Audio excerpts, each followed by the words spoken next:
तो ये WhatsApp guys, कैसे हैं आप लोग। तो आज मैं द रिवेंज ऑफ ईएफएम का न्यू एपिसोड एक्सप्लेन करने वाला हूँ।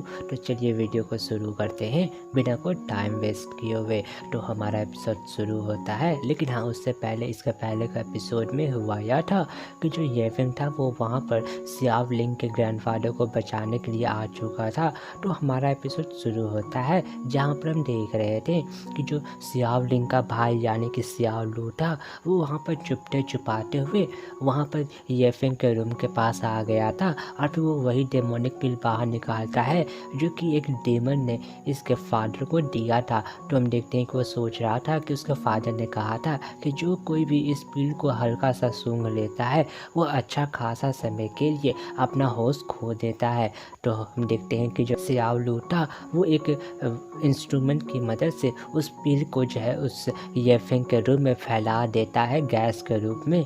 जहाँ पर हम देखते हैं कि ईएफएम को इसके बारे में पता चल चुका था, लेकिन तभी कुछ समय के बाद सियाव लू खुश होते हुए उसका गेट खोलते हुए अंदर आ गया था। और वो जो ईएफएम पर गुस्सा होते हुए बोल रहा था कि मुझसे पंगा लेना तुम्हारे लिए भारी पड़ चुका है, और उस पर अटैक करने वाला था नाइफ से। लेकिन हम देखते हैं कि ईएफएम बिल्कुल सही सलामत था और वो उसका नाइफ को रोक देता है।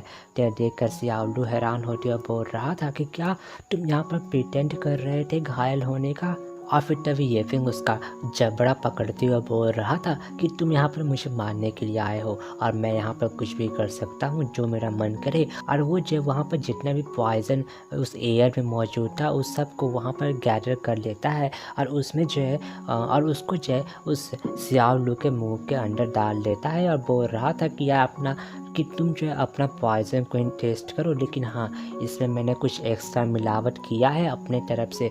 तभी वो उस बम्बू को चेक करता है जिसका यूज़ सियाव लू ने किया था। तो उसको देखकर उसको पता चल गया था कि यह पिल बहुत ज़्यादा रेयर है और वो समझ जाता है कि यहाँ पर सियाव फैमिली का जो अंकल युवान है वो कुछ ज़्यादा ही बड़ा प्लान कर रहा है। लेकिन तभी वहाँ पर सियाव लिंग आ जाती है तो ईएफएम को ना चाहते हुए गेट खोलना पड़ता है और उससे पूछ रहा था कि आखिर में तुम यहाँ पर करने क्या आई हो। ये बात सुनकर सियाव लिंग बता रही थी कि देखो मुझे नींद नहीं आ रहा था तो मैं यहाँ पर घूम रही थी, टहल रही थी, लेकिन तभी मैंने वहाँ पर एक सस्पिशियस मैन को देखा जो कि इधर ही आ रहा था।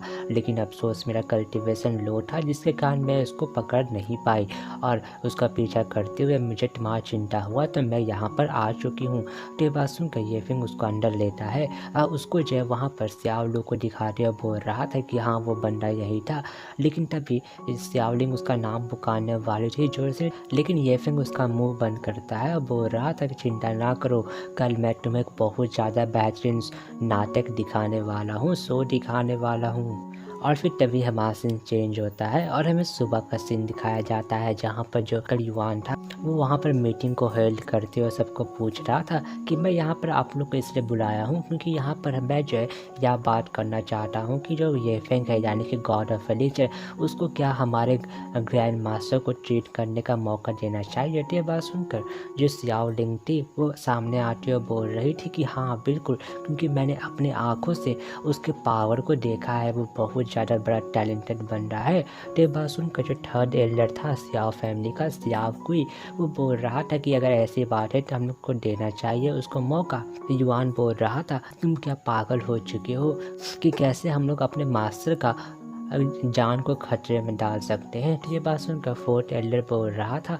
तो क्या हम लोग को इसको मौका नहीं देना चाहिए। तो ये बात सुनकर हम देखते हैं कि जो अंकल युवान खुश हो रहा था, लेकिन तभी वहाँ पर गेट खुलता है और एक बंदा दौड़ते हुए बाहर आता है और बोल रहा था कि यहाँ पर बुरी खबर है कि जो ईएफएम था बस वो इतना बोलता ही है कि जो अंकल युवान था वो खुश होते हुए एक्साइटेड में बोल देता है कि क्या वो मारा गया, उसको किसने मारा।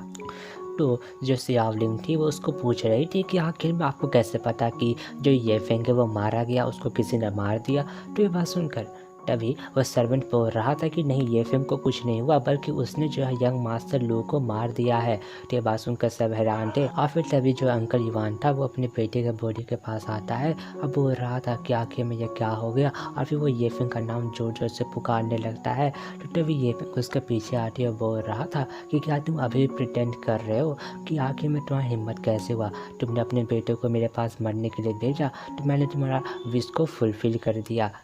तो ये बात सुनकर अंकल युवान बोल रहा था कि आखिर में तुम क्या बात कर रहे हो। तो अंकल युवान बोल रहा था कि मैं तुम्हें यहाँ पर मार कर रहूँगा। तो उसका यह सब हरकत देखकर सियाओलिंग थी वो घबराती हुई बोल रही थी कि जहाँ तक मुझे याद है अंकल युवान जो है बाइडन लेवल के पीक स्टेज पर हैं, तो आखिर में ये फिंग उसको कैसे हरा सकता है। लेकिन जब वो जाने वाली थी, लेकिन जो थर्ड एल्डर था वो उसको रोक देता है। तभी हम देखते हैं कि ये फिंग और अंकल युवान के बीच में फाइट शुरू हो गया था, जहाँ पर ये फिंग उस पर भारी पड़ते हुए उसको दूर फेंक देता है। अब बोल रहा था कि तुम्हारा पावर तो ठीक ठाक है, लेकिन अफसोस, लेकिन जो तुम्हारा ब्लड स्पिरिट फ्लावर का जो पावर है वो उतना भी इनफ नहीं होगा मुझे हराने के लिए। ये बात सुनकर अंकल युवान को गुस्सा आ गया था और वो हेवनली सर्विंग पर पाम टेक्निक को परफॉर्म करके उस पर अटैक करता है। तो ये फिंग उसका अटैक रोकते हुए बोल रहा था कि लगता है कि मैं बहुत ज़्यादा मर्जी शो कर रहा था, और फिर वो लाइट और ब्लड लाइन टेक्निक से उस पर अटैक करता है, जिससे वो एक दीवार में टकरा जाता है।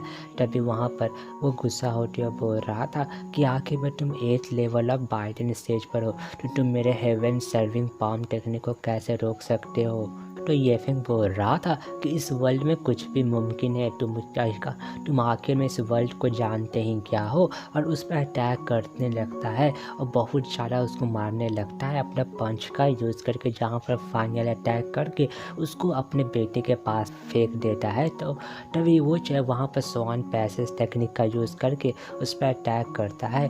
तो उस अटैक को आता देख अंकल युवान अपने बेटे यानी कि सियाओ लू को शील्ड के रूप में यूज़ कर लेता है, जिसके कारण हम देखते हैं कि वो तो बच गया था, लेकिन अफसोस जो कि उसका बेटा वहाँ पर अधमरा पड़ा हुआ था वो अब पूरा मर जाता है उस स्वान पैसेज के द्वारा।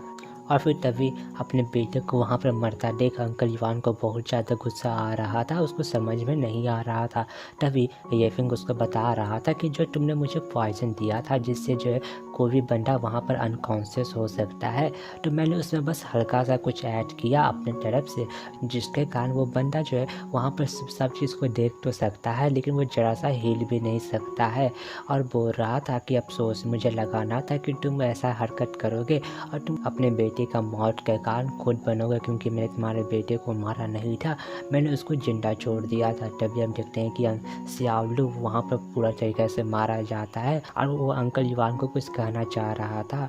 तभी वहाँ पर दोनों एल्डर आ गए थे और वो तीनों येफिंग की तरफ देख रहे थे। तो येफिंग बोल रहा था कि मेरे तरफ क्या देख रहे हो, यहाँ तक कि जो टाइगर होता है वो भी अपने बच्चे को नहीं खाता है, मारता है, लेकिन तुमने तो अपने बेटे को शील्ड के रूप में यूज़ किया, ये तो वाकई में कितना प्यार भरा नज़ारा था। तो ये सब बात सुनकर अंकल युवान को बहुत ज़्यादा गुस्सा आने लगता है और फिर वो उस पर अटैक करने के लिए जाने लगता है, लेकिन वो दोनों एल्डर उसको रोक देते हैं और उसको समझाने लगते हैं कि यहाँ पर चारों तरफ जूनियर भरे हुए हैं और वो आपका हरकत देख रहे हैं। तो हम देखते हैं कि अंकल युवान को ना चाहते हुए भी वहाँ पर शांत होना पड़ता है।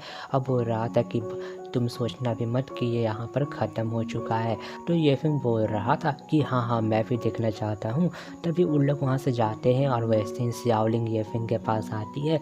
अब पूछती कि क्या तुम ठीक हो, तो ये फिल्म बोल रहा था कि हाँ मैं बिल्कुल ठीक हूँ, और उसको बोल रहा था कि तुम अपने ग्रैंडफादर के रूप में ही रहना रात में और बाहर मत आना। तो सियाओलिंग पूछती है कि ऐसा क्यों, तो ये फिल्म बोल रहा था कि यार तुम्हें रात में ही पता चलेगा। तभी हम अंकल युवान का सीन देखते हैं जो कि अपने सियाओ फैमिली के ट्रेजर वाले रूम में आ गया था, और फिर तभी वो उसके अंदर आता है और फिर वो एक बक्से को अपने पास लाता है और उसको खोलते हुए बोल रहा था कि हाँ यही ओल्ड मैन ने यहाँ पर छुपा के रखा है हेवन एंड अर्थ एलिक्सर को। और वो खुश होते हुए बोल रहा था कि ये फिंग अब तुम्हें कौन बचाएगा। लेकिन तभी वहाँ पर थर्ड एल्डर आ जाता है 2 बंदे को लेकर। अंकल युवान उन लोग को साइड होने के लिए बोल रहा था और बोल रहा था कि अगर नहीं हटोगे तो मैं तुम सबको मार दूंगा। तभी वो थर्ड एल्डर बोल रहा था कि यहाँ तक कि जो ओल्ड मास्टर है सियाव, वो भी इसके पावर को नहीं कंट्रोल कर पाया क्योंकि इसका पावर बहुत ज़्यादा है। तो आप मुझे डर है कि अगर आप इसको यूज़ करते हैं तो आपको बहुत ज़्यादा कष्ट हो सकता है और ये वाकई में उतना वर्थ इट नहीं है। लेकिन हम देखते हैं कि अंकल युवान को गुस्सा आ रहा था। तो ये देख कर थर्ड एल्डर बोल रहा था कि आपको पता है कि इस ट्रेजर को हमारा फैमिली बहुत ज़्यादा समय से प्रोटेक्ट करते आ रहा है, तो मैं आपको इसको ले जाना नहीं देना चाहता हूँ और आप इसको रख दीजिए। तो मैं ऐसा प्रिटेंड करूँगा कि यहाँ पर कुछ भी नहीं हुआ। लेकिन हम देखते हैं कि अंकल युवान को गुस्सा आ गया था और फिर वो उस और फिर वो जो उस हेवन अर्थ होली एर मिरर का यूज़ कर देता है, जिससे बहुत ज़्यादा बड़ा एनर्जी बीम निकलता है। अब बोल रहा था कि तुम सबको मरना पड़ेगा अगर तुम नहीं हटोगे तो। और इसी के साथ हमारा एपिसोड यहीं पर ख़त्म होता है।